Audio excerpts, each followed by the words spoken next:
आज हमारी जो टैली क्लासेस का पार्ट 3 है, जो हमारी क्लासेस है टैली जीएसटी इनकम टैक्स से रिलेटेड, उसकी आज हम क्लास 3 लेने वाले हैं। क्लास 3 में हम समझेंगे अकाउंट्स हेड के बारे में, यानी एसेट। एसेट का मतलब होता है संपत्ति। पिछली क्लासेस में हमने पढ़ा बेसिक अकाउंटिंग कॉन्सेप्ट्स, अकाउंटिंग के ऑब्जेक्टिव्स, ट्रांजैक्शंस, लेन देन के बारे में, कैपिटल क्या होता है, ये सब हमने समझा पिछले पार्ट 1 और पार्ट 2 में। आज हम पार्ट 3 में एसेट के बारे में समझेंगे। एसेट क्या होता है?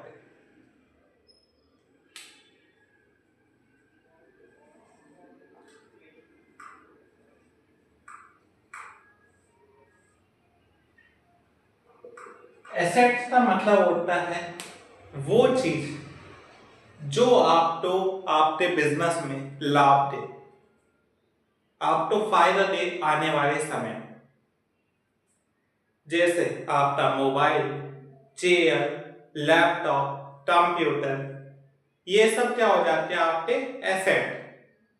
एसेट टू टाइप्स से होते हैं। एसेट टू टाइप्स से होते हैं। फर्स्ट होता है हमारा फिक्स्ड एसेट। क्या होता है? Fixed asset. फिक्स्ड एसेट का मतलब वो एसेट होते हैं जो हमें मोर देन 1 ईयर तक लाभ दे, मोर देन 1 ईयर तक बेनिफिट दे, उसको हम जानते हैं फिक्स्ड एसेट के नाम से। किस नाम से जानते हैं? फिक्स्ड एसेट के नाम से, राइट। जैसे लैपटॉप, मोबाइल, चेयर, ये सब फिक्स्ड एसेट के एग्जांपल हो रहे हैं। क्यों? क्योंकि इनको एक बार हमने इन्वेस्टमेंट किया, एक बार खरीदा, तो इनको हम क्या है लंबे समय तक यूज करते हैं, लंबे समय तक हम इनका क्या करते हैं, इस्तेमाल करते हैं, 2 3 4 5 साल तक, राइट। आया समझ? अच्छा जी, तो पहले हम जरा समझ लेते हैं एसेट ऐसी चीजें जो क्या करते हैं, बिजनेस ऑन करता है, जिसका क्या है वो खुद मालिक होता है। Business on properties. अब प्रॉपर्टीज में सब आ रहे हैं, जैसे टेबल, चेयर, लैपटॉप, फर्नीचर, ये सब, लैंड, बिल्डिंग, मशीन, सब, ठीक। अच्छा जी, अब जो हमने समझा वो क्या है, पहला फिक्स्ड एसेट। क्या है? Fixed asset. फिक्स्ड एसेट का मतलब जैसे बताया जो मोर देन 1 ईयर तक यूज होते हैं, जो मोर देन 1 ईयर तक यूज होते हैं, बेनिफिट लेते हैं, उनको हम कहते हैं फिक्स्ड एसेट, ठीक। दूसरे आते हैं हमारे करंट एसेट। दूसरे क्या आते हैं? करंट एसेट, ठीक। अच्छा जी, करंट एसेट क्या होते हैं भाई? करंट एसेट का मतलब समझिएगा। करंट एसेट हमारे वो एसेट होते हैं जिनका यूज हम विद इन ईयर करते हैं, जिनके बदले हमें 1 साल के भीतर भीतर बेनिफिट मिलता है, उसको आप करंट एसेट के नाम से जानते हैं, राइट। सबसे पहले अगर हम समझे तो इसका एग्जांपल हो जाएगा स्टॉक। क्या हो जाएगा? स्टॉक। स्टॉक का मतलब होता है वो प्रोडक्ट या वो सामान जिसको हम क्या करते हैं, मार्केट में सेल आउट करते हैं, बेचते हैं, ठीक। जिसमें गुड्स में जो जिस गुड्स में डील करते हैं उसको हम क्या बोलते हैं, स्टॉक। तो इसका स्टॉक हमने इतना रख लिया है, इतना, इसका स्टॉक हमने इतना बेचना है। अब स्टॉक तो क्या किया हुआ है, 3 भागों में बांटा है। स्टॉक तो क्या किया हुआ है, 3 भागों में बांटा है। कौन कौन से स्टॉक को हमने 3 भागों में बांटा है? जैसे पहले हमारा रॉ मटेरियल। रॉ मटेरियल का मतलब क्या होता है? रॉ मटेरियल का मतलब होता है कच्चा सामान। कच्चा सामान कहने का मतलब ऐसा प्रोडक्ट जिससे सामान तो तैयार किया जाता है, सामान तो बनाया जाता है, राइट। जैसे मान लेते हैं एट जो है तहीं पे जो है टेबल बनने का काम हो रहा है, फर्नीचर आइटम्स बनने का काम हो रहा है। ठीक, तो टेबल के लिए हमने एक लकड़ी अलग लाए, उसकी पलाई अलग लाए, उसके जो स्टैंड है लोहे के पाइप वो अलग लाए, राइट। ऐसा हम क्या है अलग अलग कच्चा सामान खरीद कर लाए, उसके बाद जो है क्या चल रहा है फर्नीचर वाला उसको जोड़ जाड़ के बना रहा है, तैयार कर रहा है, राइट। वो आपका क्या हो जाता है रॉ मटेरियल। दूसरा आता है सेमी फिनिश्ड गुड्स। दूसरा क्या आता है semi finished goods. Semi finished goods तो आप किस नाम से जानते हैं भाई, सेमी फिनिश्ड गुड्स तो आप वर्क इन प्रोसेस के नाम से भी जानते हैं। किस नाम से जानते हैं, वर्क इन प्रोसेस। यानी जिस प्रोडक्ट पे, जिस सामान पे कार्य चल रहा हो, काम चल रहा हो, जो पूरी तरह से अभी तैयार नहीं हुआ हो और जो पूरी तरह से अभी अधूरा भी ना हो, उसको आप कहते हैं semi finished goods work in process. और तीसरा जो आपके हमारा आता है उसको हम जानते हैं फिनिश्ड गुड्स के नाम से। किस नाम से जानते हैं, फिनिश्ड गुड्स के नाम से। फिनिश्ड गुड्स का मतलब होता है ऐसा सामान, ऐसा प्रोडक्ट जो मार्केट में बेचने के लिए, सेल करने के लिए पूरी तरह से तैयार हो, उसको आप जानते हैं फिनिश्ड गुड्स के नाम से। आया पहले पूरा स्टॉप का समझ, राइट। चलिए फिर अब हमारे बनते हैं जरा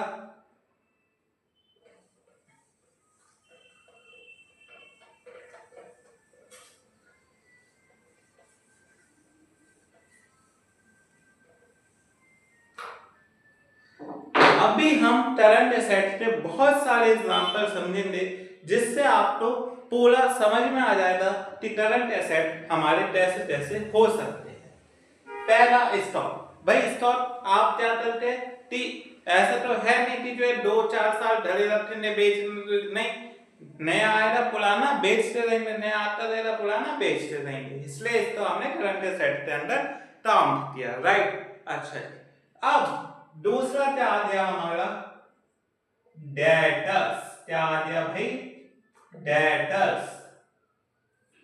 डेटर्स का मतलब होता है ऐसे लोग जिन लोगों से आपको आने वाले समय में अपना पैसा लेना हो, उसको आप डेटर्स के नाम से जानते हैं। इसकी स्पेलिंग होती है DEBTORS।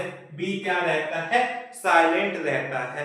डेटर्स बोलते हैं, क्या बोलते हैं, डेटर्स। अच्छा जी, अब हमने पैसा कैसे लेना होगा ये समझ लेते हैं। हो सकता है कि हमने उसको उधारी पे सामान बेचा हो, तो अब हमें क्या उससे अपना पैसा लेना है, तो वो क्या हो रहा है हमारे डेटर्स अकाउंट। क्या हो रहा है, डेटर्स अकाउंट, राइट। अच्छा, हो सकता है कि हमने उसको उधार पैसा दिया हो, तब भी हमें उससे अपना पैसा लेना है, तब भी हम क्या करेंगे, डेटर्स अकाउंट। यानी किसी भी वजह से आने वाले समय में हमें अपना पैसा लेना है किसी पर्सन से, तो वो हमारा क्या होगा, डेटर्स अकाउंट होगा। क्या होगा, डेटर्स अकाउंट होगा, right.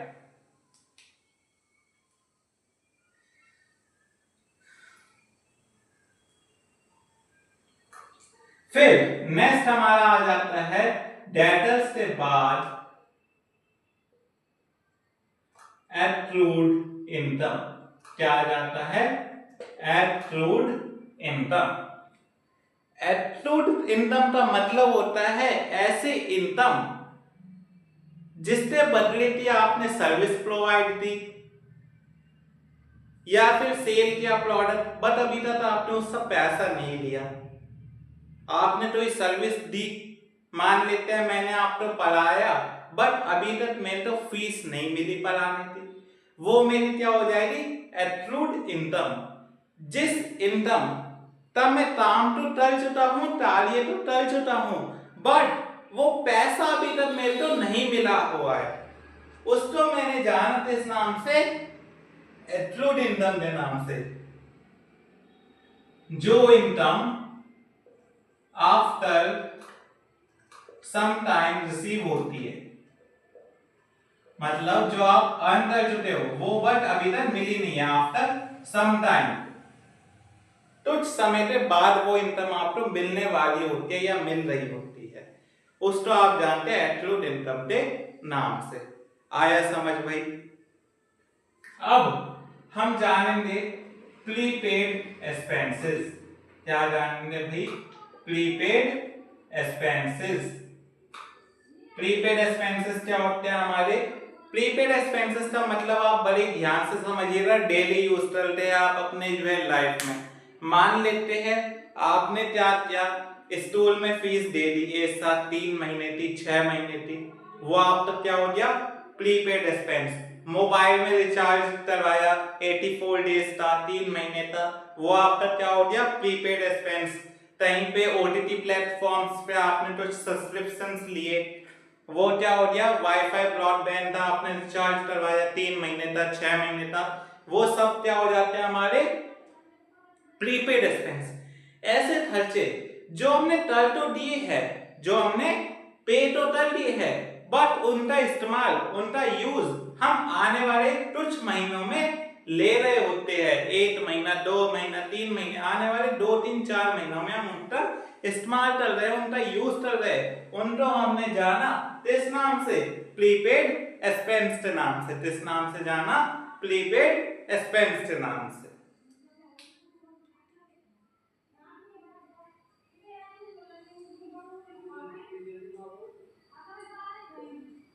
Which expenses already paid in advance, जो खर्चे हम एडवांस में ही पे कर देते हैं और आने वाले समय में हम उनका इस्तेमाल करते हैं, यूज करते हैं, उनको हमने जाना प्रीपेड एक्सपेंसेस के नाम से।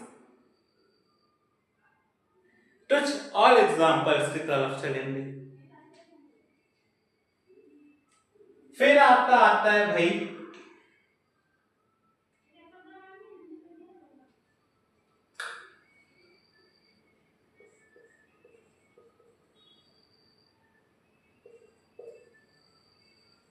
Tangible asset. क्या आता है? Tangible asset. अब ये फिक्स्ड एसेट का बात हो जाता है टेंजिबल एसेट। अब हमारा करंट एसेट का इस पार्ट खत्म हो गया, अब हम कुछ टेंजिबल और इंटेंजिबल एसेट के बारे में समझेंगे। ये भी समझ लेते, नाम थोड़ा अजीब है बट ध्यान से समझिएगा मतलब क्या है। मतलब बड़ा आसान है। टेंजिबल एसेट का मतलब होता है ऐसे एसेट, टेंजिबल एसेट का मतलब होता है ऐसे एसेट जिनको आप आसानी से देख सकते, छू सकते हैं, जिनको आप आसानी से देख सकते, छू सकते हैं, उनको आप कहते हैं टेंजिबल एसेट। जैसे मेरा मोबाइल, मेरा लैपटॉप, मेरी टेबल, ये सब क्या हो रहा है? मेरे टेंजिबल एसेट्स हो रहे। और इनटेंजिबल कौन से हो रहे? इनटेंजिबल एसेट वे हो रहे जिनको ना मैं देख सकता, ना छू सकता, बट उनकी अपने आप में बहुत बड़ी वैल्यू होती है मार्केट में, उनको मैं कहता हूं इनटेंजिबल एसेट। ठीक भाई, टेंजिबल तो आपको समझ में आ ही गया, इनटेंजिबल हम समझते हैं जरा।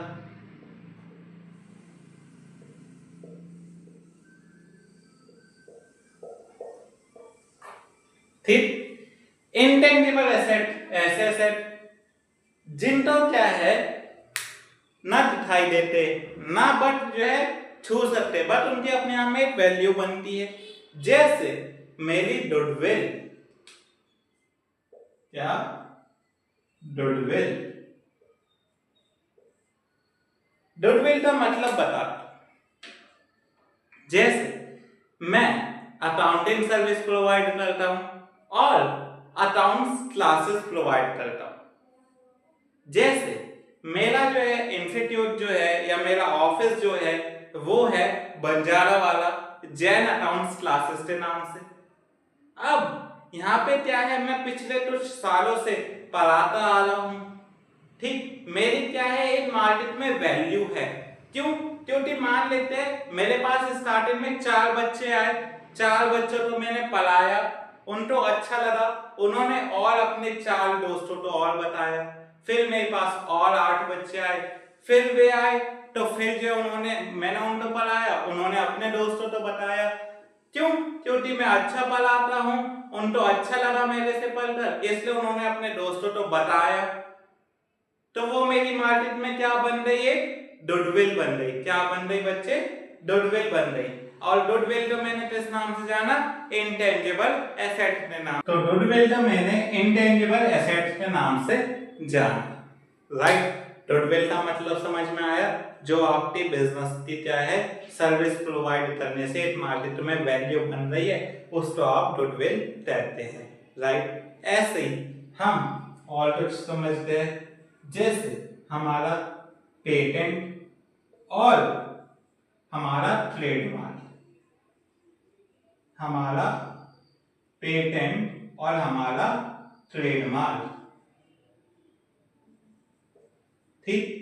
अब ये क्या होते हैं, ये भी समझ लेते हैं। मान लेते हैं जो मेरे बिजनेस का नाम है वो जैन अकाउंट्स क्लासेस है। अब ये पूरे जो है देहरादून में जो है फेमस हो रहा है। यहाँ पे जो है देहरादून में जो है सभी बच्चे मेरे पास आ रहे हैं पढ़ने, accounts subject, GST, income tax. Right? तो अब दूसरे वालों ने क्या किया कि जो और जो है ऑफिस वाले हैं, वे जो है मेरे नाम से ना रख ले अपना इंस्टीट्यूट का नाम, अपनी क्लासेस का नाम। इसलिए मेरे को क्या करवाना पड़ेगा? अपने नाम का रजिस्ट्रेशन करवाना पड़ेगा। जैन अकाउंट्स क्लासेस का मैंने क्या करवा दिया? रजिस्ट्रेशन करवा दिया, जिसको मैंने बोला पेटेंट। क्या बोला? पेटेंट।